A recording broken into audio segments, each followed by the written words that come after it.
தமிழ் சினிமாவில் பிரபல நடிகராக காணப்படும் ஜெயம் ரவி சமீப காலமாகவே பல வெற்றி தோல்விகளை சந்தித்து வருகின்றார். சினிமா துறையில் மட்டுமல்லாமல் தனிப்பட்ட வாழ்க்கையிலும் பல சர்ச்சைகள் இவரை சோதித்திருந்தன.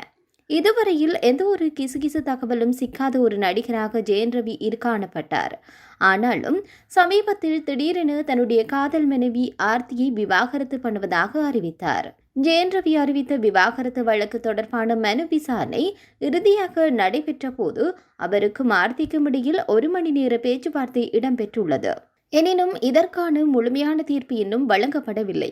இன்னொரு பக்கம் ஜெயம் ரவி தன்னுடைய சினிமா கெரியரில் முழு கவனத்தையும் செலுத்தி வருகின்றார். இறுதியாக வெளியான பிரதர் திரைப்படம் பெரிதளவில் கை கொடுக்கவில்லை. இதைத் தொடர்ந்து காதலிக்க நேரமில்லை என்ற படத்தில் நடித்துள்ளார். இந்த நிலையில் ஜெயம் ரவி டைவர்ஸ் கதை ஒன்றில் நடிக்க மறுத்ததாக வலைபேச்சு சேனலில் உள்ளவர்கள் புதிய தகவலை வெளியிட்டுள்ளார்கள். அதன்படி அவர்கள் கூறுகின்ற போது ஜெயம் ரவி பிரபல கம்பெனி ஒன்றுக்கு 3 படத்தை பண்ணி தருவதாக ஒப்பு செய்தார். அதில் ஒரு படத்தை இயக்குனர் சங்கரின் அசிஸ்டன்ட் அருண் சக்தி முருகன் என்பவர் இயக்குவதற்கு தயாராக இருந்திருக்கின்றார்.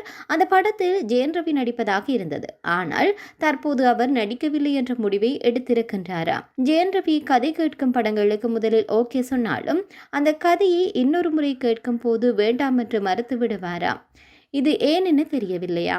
ஆனால் அதே கம்பெனியில் அருண் விஜய் இரட்டை தலை என்ற படத்தில் நடிச்சிருக்கின்றார். அந்த படம் ரிலீஸ் ஆக போகுது. அது மட்டுமில்லாமல் அவர் அந்த கம்பெனியில் இருந்து இன்னொரு படம் நடிப்பதற்கு தயாராகி வருவதாக கூட வலைபேச்சு சேனலில் உள்ளவர்கள் தகவல் தெரிவித்துள்ளமை குறிப்பிடத்தக்கது.